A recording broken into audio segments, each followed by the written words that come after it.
duam ta çojmë 35 miliard brenda vitit 2030. Që ta çojmë brenda vitit 2030 35 miliard, duhet të rrisim ekonominë e investime. Duhet kemi investime të brendshme, duhet kemi dhe investime të huaja. Po do vi dhe këtu, se unë e di që ju jeni të interesuar për këto temat e nxehta. Se këto llogaritë e lapsit i bëni më mirë edhe se ministrja, edhe se shoqet këtu, edhe se unë po e po, se unë jam një cop piktor, nuk di të bëj llogari. Ajo që po thosha është që jemi zotuar që do të sjellim një përmas të re në transportin publik.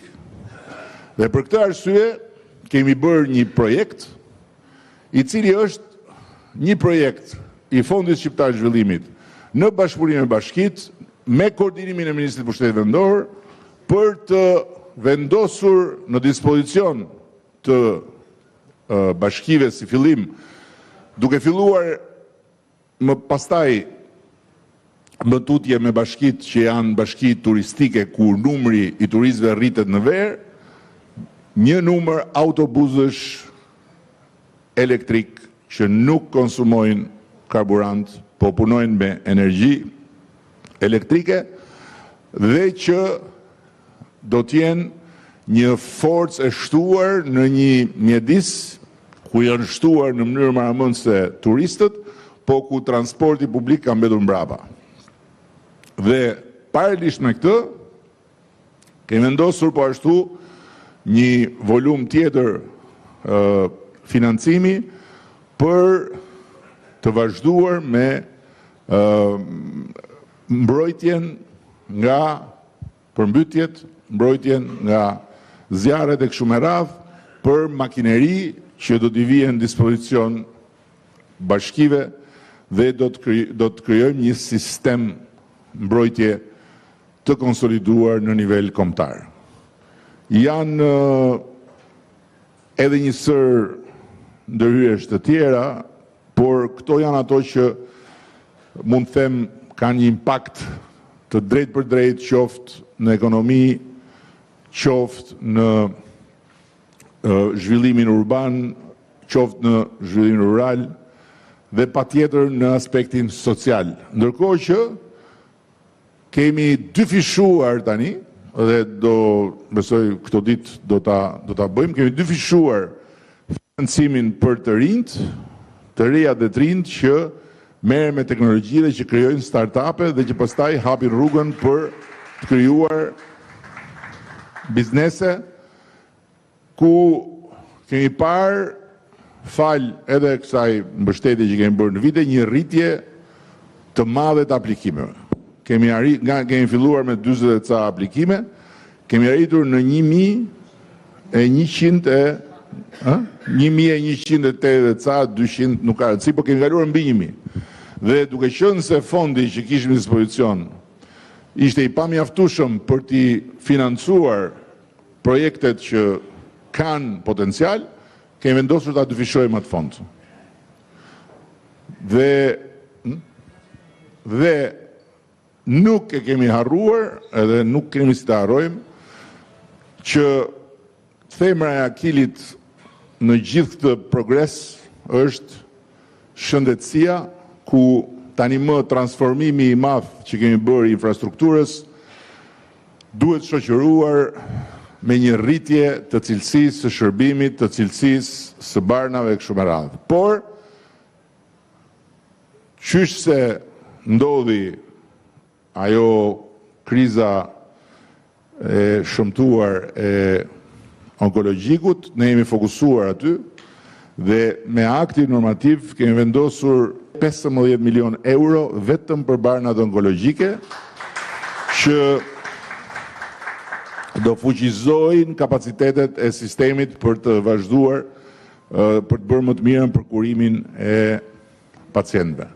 Dhe po ashtu një sër financimesh të tjera për shëndetësinë, në ndërkohë që po përgatitemi për të bërë një hop tjetër, gjithmonë në bazë të mandatit që kemi marrë, besimit që na është dhënë, edhe për gjithë ato zotime që e kanë krijuar besimin. Dhe do duhet adresoj në mënyrë shumë agresive për 3 vitet e ardhshme domosdoshmërinë e rritjes së ndjeshme të cilësisë së shërbimit në sistemin tonë shëndetësor, dhe këtë do ta bëjmë me partneritete, kjo nuk bëhet vetëm.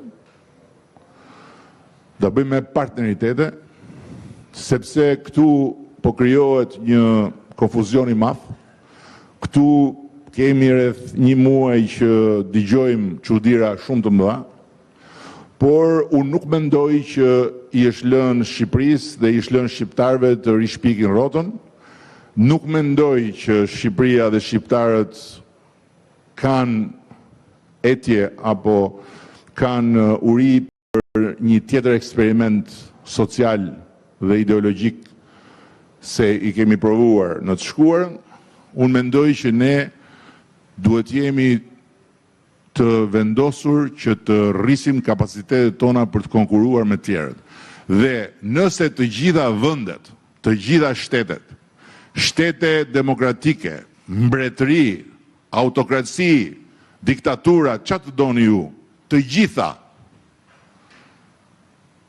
synojnë rritjen e investimeve të huaja, Shqipëria nuk mundet dot t'i konsideroj investimet e huaja kërcënim për sovranitetin dhe për integritetin territorial, edhe për advetarin dhe patriotizëm nuk është të refuzosh investimet e huaja. Patriotizëm është të rrisësh kapacitetin ekonomik të vendit dhe të rrisësh volumin e të ardhurave në xhepin e pensionistëve, në xhepin e atyre që i shërbejnë shtetit dhe patjetër edhe në xhepin e bizneseve. Patriotizëm nuk është të mjaftohesh me çfarë është arritur sot, se nëse Shqipëria do mjaftohet me turizmin që ka arritur sot, Shqipëria do të bjeri në një tjetër hedek. Në hendekun që kanë rënë vendet që kanë mbetur peng i turizmit masiv. Turizmi masiv ne na ka dhënë një dorë të jashtëzakonshme për të hapur fjalën në mbar planetin që ky është një vend ku ja vlen të vish, ky është një vend ku ka mikpritje, ky është një vend ku ka bukurinë natyrore, për këtë. Por turizmi masiv vjen edhe me probleme. Me probleme që fillojnë nga rritja e stresit të sistemit për të mbledhur plera dhe për të përpunuar mbetje, tek stresi që krijohet në gjithë infrastrukturën dhe pa diskutim pastaj edhe tek fakti që gjithë energjia që vjen në dispozicion për të përballuar këtë volum të madh nuk përkthehet në një efektivitet të ardhurash. Vinë shumë njerëz dhe konsumojnë pak për atë masë që vjen. Ne na duhet më pak njerëz dhe më shumë para këtu. Por që të vinë më pak njerëz dhe të lënë më shumë para këtu, ne na duhet që të kemi infrastruktura mikpritje të një niveli tjetër. Se ata njerëz që lënë shumë para duan tjetër nivel.